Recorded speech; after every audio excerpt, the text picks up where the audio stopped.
Next நேயர்களுக்கு என்னோட அன்பான வணக்கங்கள். இன்னைக்கு நம்ம பெண்களுக்கான சிறப்பு பலன்கள் தான் பார்க்க போறோம். அதை நம்ம கூட ஷேர் பண்ணிக்கிறதுக்காக குடும்ப நல ஆலோசகர் மற்றும் காதல் ஜோதிடர் ஈஸ்வரி அவர்கள் தான் இணைஞ்சிருக்காங்க. வாங்க நிகழ்ச்சிக்குள்ள போகலாம். வணக்கம் மேம். வணக்கம்ப்பா. எப்படி மேம் இருக்கீங்க? நீங்க எப்படி இருக்கீங்க? ரொம்ப நல்லா இருக்கேன் மேம். எதுக்கு இன்னைக்கு பெண்களுக்கான சிறப்பு பலன்கள் டாபிக் பேசணும்னு நினைச்சீங்க மேம்? தெரிஞ்சுக்கலாமா? நிச்சயமா. அதாவது March 8 வந்து எல்லாருமே வந்து பெண்கள் கொண்டாட்ட தினமா நம்ம பெண்களுக்கான ஒரு நாளாவே கொண்டாடுறோம். கண்டிப்பா. சோ அதனுடைய மகிமை அப்படின்றது எல்லாருக்கும் இருக்கக்கூடிய ரகசியம் ஒரு விஷயம் சொல்லலாம் அப்படின்னு. எப்பயுமே வந்து பார்த்தோம்னா எல்லாத்துக்கும் ஒரு கணக்கீடு இருக்கு இல்லையா? அது மாதிரி பெண்ணாக பெற்றவள் மட்டும் பாத்தீங்க அப்படின்னா பிறந்தது ஒரு வீடு, புகுந்தது ஒரு வீடு. கண்டிப்பா இல்லையா? ஒரு வாழ்க்கையிலுமே எப்பயுமே ஒரு மாற்றங்கள் அப்படிங்கிறத பார்த்துட்டே இருக்கவங்க யார் அப்படின்னா பெண்களா பாக்குறோம். சோ 8ஆம் தேதியில ஏன் கொண்டாடுறோம் அப்படின்றப்ப அதுக்கு நிறைய ஹிஸ்டரியில போய் நீங்க தட்டி பாத்துக்கோங்க. ஆனா ஒரே ஒரு ரீசன் மட்டும் நான் ஜோதிட ரகசியமா சொல்லக்கூடிய விஷயம். அதாவது 8ன்றது மறைவு ஸ்தானமா இருக்கக்கூடிய ஒரு வாழ்க்கையா சொல்லுவோம். 8 மட்டும் தான் பாத்தீங்க அப்படின்னா எந்த இடத்துல தொடங்கணுமோ திருப்பி அதே இடத்துல போய் முடிப்போம். கரெக்டா? பெண் மட்டும் பாத்தீங்க அப்படின்னா பிறந்ததுல இருந்து என்னதான் திருப்பி அவங்களோட நிலைகள் மாறாம அதே இடத்துல வந்து முடியக்கூடிய ஒரு அமைப்பு தான் 8. சோ பெண் வந்து ஜாதக ரீதியாவோ ஜோதிட ரீதியாவே பார்க்கும்போது விருச்சிகத்தை தான் 8ஆம் இடமா சொல்லுவோம். 8 அப்படின்னாலே கண்டம், கஷ்டம், வலி, வேதனைன்னு ஏகப்பட்ட விஷயங்களை அப்படியே உள்ள வச்சிருக்குன்ற இடம். மறு ஜென்மம்ன்றத கூட சொல்லுவாங்க. ஏன்னா மறுபிறப்பு ஒரு பெண் வந்து குழந்தை பிறக்கும் போது பாத்தீங்க அப்படின்னா ஒரு எவ்வளவு ஒரு கஷ்டமான ஒரு கண்டிப்பா உயிர் போய் உயிர் வர்றதுக்கான நிகழ்தான். ஒரு குழந்தை உருவாக்குறது அப்படிங்கிறது சாதாரண விஷயம் கிடையாது. அது உருவாகி தன்னை கஷ்டப்படுத்தி மறுஜென்மமா வாழ்க்கை கொடுக்கறது அப்படிங்கிற மாதிரியான ஒரு அமைப்பு. ஸோ அதனாலதான் வந்து மகளிர் வந்து எல்லாருமே எல்லாத்த பத்தி நம்ம பேசினா கூட இது ரொம்ப பர்டிகுலரான விஷயம். மார்ச் அப்படிங்கிற ஒரு விஷயத்துல வந்து மார்ச் மாசத்துல 8ஆம் தேதியில நம்ம கொண்டாடக்கூடிய ஒரு நாள் மகளிர் தினம். ஸோ இந்த மாசம் ஃபுல்லாவே மகளிருக்கான ஒரு மாசமாவே இருக்கட்டும். கண்டிப்பா பார்க்கும்போது உங்களை பார்த்தோன்னா எனக்கு தோணுச்சு, ஏன் நம்ம பேசுறோம் பாத்தீங்கன்னா கரெக்டா பிங்க் மேட்ச் அது பாத்தீங்கன்னா பெண்களுக்கான ஒரு தினமாவே கொண்டாடிடலாம். அதை பத்தி டீட்டெயிலா இன்னைக்கு ஒத்துவோம். ஒவ்வொருத்தருடைய பெண்ணினுடைய ரகசியங்கள் என்ன, எதனால இந்த மாதிரியான ஒரு பிறப்புல பிறந்திருக்கும், அது ஒவ்வொரு ராசியில ஏன் பிறந்திருக்கும்ன்றத பத்தி டீட்டெயிலா பார்க்கலாம். நிச்சயமா மேம். துலாம் ராசி பெண்கள் பத்தி பேச போறோம் மேம். அவங்கள பத்தி கொஞ்சம் சொல்லிடுங்க மேம் ஃபர்ஸ்ட். நிச்சயமா. துலாம் எடுத்துட்டோம் அப்படின்னா காலச்சக்கரத்துக்கு 7ஆம் பாவகம். ஸோ 7ஆம் பாவகம் அப்படிங்கிறப்போ இங்கே வந்து பாத்தீங்கன்னா சுக்கரனுடைய ஆதிக்கம் பெற்ற வீடு. சூரியன் வந்து நீச்சமாகிறாரு, சனி உச்சமடையக்கூடிய இடம். ஸோ இதுல பிறந்த பெண் பிள்ளைகள் எப்படி இருப்பாங்க அப்படின்னா பொதுவாகவே சுக்கிரன் அப்படின்னு இல்லைன்னா ஒண்ணுமே இல்லை. அப்ப பெண்ணுடைய விஷயமா நம்ம பாக்குறோம். சுக்கிரனாலே பெண் தான். அப்ப அந்த அளவுக்கு அழகு பொருந்தியவள் அப்படின்னு ஒரு பேர் உண்டு. சோ பொதுவாவே வந்து இதுல பிறந்த பெண் பிள்ளைகள் எப்படி இருப்பாங்கன்னா ரொம்ப ஆணவம், அதாவது ஆணவம்ன்றதை விட தைரியமா இருப்பாங்க, கர்வம், தைரியமா இருப்பாங்க. ஏன்னா ஒரு கடை வச்சு நடத்தணும், எதுனாலும் சரி நம்ம ஒரு வேலை பாக்குறோம், எல்லா இடத்துலயும் நிறைய ஜென்ஸ் இருக்காங்கன்னா கூட ஒரு லேடிஸா போய் நிக்கணும் அப்படின்னு ஒரு தைரியம் வேணும்ல, மன தைரியம், அந்த துணிச்சல். ஏன்னா நீ பக்கத்துல நின்று பாரு அப்படின்ற அளவுக்கு ஒரு விரட்டக்கூடிய ஒரு தன்மை இருக்கும். சோ பொதுவாவே அழகான பிள்ளைங்கப்பா, வசீகர தோற்றம் அழகா இருக்கும். எந்த வேலை செஞ்சாலும் சரி அதுல ரொம்ப நான் ஹாப்பியா இருக்கேன், சுத்தி இருக்கவங்க ஹாப்பியா வச்சிருக்கேன் அப்படிங்கிற மென்டாலிட்டியில பண்ணுவாங்க. அவங்களோட மன திருப்தி தான் மெயினா.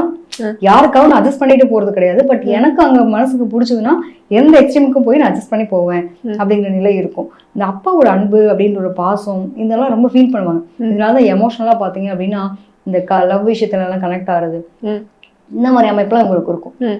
இவங்களுக்கு எப்படிப்பட்ட லைஃப் பார்ட்னர் மேம் அமைவாங்க? அதாவது உங்களை பொறுத்த வரைக்கும் எப்படின்னாப்பா ரொம்ப ரொம்ப அழகா இருப்பாங்க, அறிவா இருப்பாங்க, எல்லா விஷயமும் சொல்லியிருக்கோம்.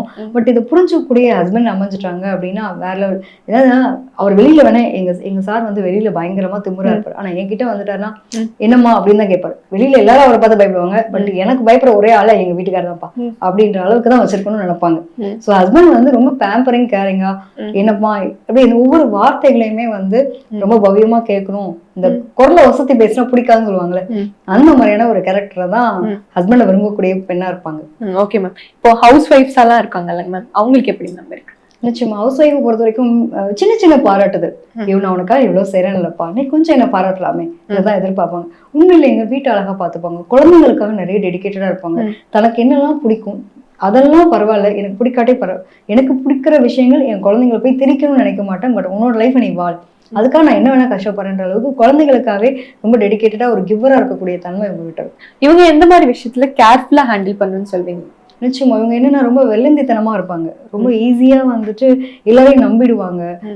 லைஃப்ல வந்து நம்ம கூட பழகிறவங்க எல்லாம் ரொம்ப நல்லவங்களா இருக்காங்க அப்படின்னு நம்பிடுவாங்க. ஸோ நம்பிக்கை துரோகம்ன்றத நிறைய சந்திப்பாங்க. ஸோ ஃப்ரெண்ட்ஸ் லிமிட் பண்ணிட்டாங்க அப்படின்னா அவங்களுக்கு சூப்பரா இருக்கும். இந்த தேவையில்லாத நட்பு வட்டாரங்கள்ன்றதுல எல்லாரையும் நம்பும் போது என்ன ஆகும்னா இங்க ஈஸியா அவங்க ஏமாத்துற ஆட்கள் தான் கூட வருவாங்க. அதை மட்டும் அவங்க கண்ட்ரோல் பண்ணிட்டா போதுமானது. இவங்க எந்த மாதிரி பிசினஸ் மேம் பண்ணலாம்? பிசினஸ் பண்ணாத துலாம் இருக்க முடியுமா என்ன? எல்லா துறையிலயும் கால் பதிப்பாங்கடா. பொதுவாகவே வந்து சின்னமே பாத்தீங்க அப்படின்னா துலாம் எல்லாத்தையும் எடை போடுறது. ஸோ இவங்க எல்லாம் வந்து பாத்தீங்கன்னா பார்க்கும்போதே எடை போட்டுருவாங்க. ரைட்டு, நம்ம ஆள் இதை தான் எதிர்பார்த்துட்டு வந்திருக்காரு அப்படின்ற அளவுக்கு மேடம் வந்து சூப்பரா கனெக்ட் பண்ணிடுவாங்கன்னு வச்சுக்கோங்களேன். கிட்டத்தட்ட எல்லா விஷயத்துலயுமே வந்து நல்லா இருக்கும். ஒரு பெட்டி கடை வைக்கனாலும் சரி, ஒரு ஒட்டிக்கு வைக்கனாலும் சரி, பொதுவாகவே சுக்கரன் ஆதிக்கம். சுக்கரன் எடுத்துட்டோம் அப்படின்னா உங்களுக்கு வந்து கலைத்துறை சார்ந்த விஷயங்கள் எல்லாமே நல்லா இருக்கும். அதே மாதிரி மேக்கப் ஐட்டம்ஸ் எல்லாமே, இப்போ காஸ்மெட்டிக்ஸ் எடுக்கிறோம், டிசைனிங் எடுத்துக்கிறோம், அதே மாதிரி தன்னுடைய அழகு அப்படிங்கிற ஒரு விஷயம் இருக்கு இல்லையா. இன்னைக்கு சினிஃபீல்ட்ல இருக்கக்கூடிய பிள்ளைங்க நடிக்கிறதா இருக்கட்டும், இந்த மாதிரியான விஷயங்கள் எல்லாமே ரொம்ப சூப்பரா இருக்கும். இது மட்டும் இல்லாம எங்கெல்லாம் பணம் பொன் பொருளாதாரம் சம்பந்தப்பட்ட விஷயங்கள் தொடர்புபடுதோ இவங்கெல்லாம் அந்த துறையில இருப்பாங்க. ஐடியா இருக்கட்டும், அதே மாதிரி பேங்கிங் செக்டரா இருக்கட்டும், இதுல இந்த மாதிரி துறையிலும் இவங்கெல்லாம் நிறைய பேர் இருப்பாங்க. அதே மாதிரி கவர்மெண்ட் ஆபீசர்ஸ் எடுத்துக்கலாம். கவர்மெண்ட்ல வேலை பார்த்தே ஆகணும்னா நிறைய பேர் கவர்மெண்ட் ஆபீசரா இருக்கக்கூடிய அமைப்பு இருக்கும். பேங்க்ல கிளர்க்கா இருக்காங்க சொல்றாங்க இல்லையா. இந்த மாதிரியான துறைகள் எல்லாமே எங்களுக்கு ரொம்ப சூப்பரா இருக்கும். மாணவிகளா இருந்தா என்ன மேம் சூஸ் பண்ணலாம் படிக்கிறதுக்கு? இவங்களை பொறுத்த வரைக்குமே அவங்களுக்கு பிடிச்ச படிப்புன்னு ஒரு விஷயம் இருக்குல்லடா. நிறைய பேர் வந்து டீச்சர், லாயர் இந்த மாதிரி நம்ம சொல்லுவோம் இல்லையா.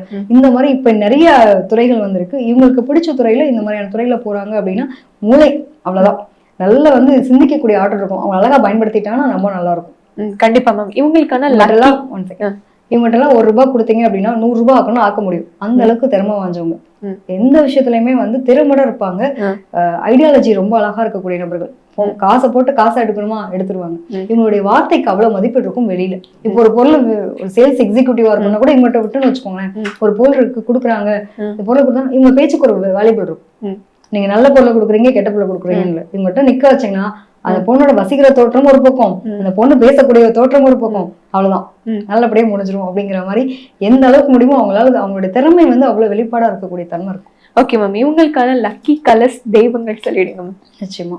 ஸோ இவங்களுக்கு பார்த்தோம் அப்படின்னா பொதுவாகவே வந்து சுக்கிரனுடைய ஆதிக்கம். அப்ப பட்டு நிறம், வெண்மை நிறம் உங்களுக்கு ரொம்ப சூப்பரா இருக்கும். அதே மாதிரி வந்துட்டு ஒரு அடர் சாம்பல் நிறமும் ரொம்ப நல்லா இருக்கக்கூடிய ஒரு அமைப்பு உண்டு.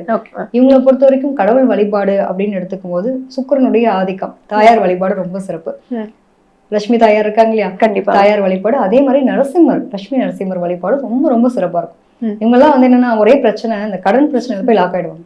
யாருக்காவது அதாவது நமக்கு வாங்கி செலவு பண்றது கூட வேற, அடுத்தவங்களுக்காக, உறவுகளுக்காக, உண்மையான நட்புக்காக இந்த மாதிரி போய் யாருக்காவது வாங்கி கடன் வாங்கி பிரச்சனை ஆயிடுவாங்க. ஸோ இது மட்டும் கவனமா இருந்தா போதுமானது. இதுக்கெல்லாம் வந்து வழிபடக்கூடிய தெய்வம் தான் லட்சுமி நரசிம்மர் வழிபாடு. ஸோ அது பண்ணும்போது உங்களோட வாழ்க்கையில ரொம்ப வளம் அப்படின்றது இருக்கும்.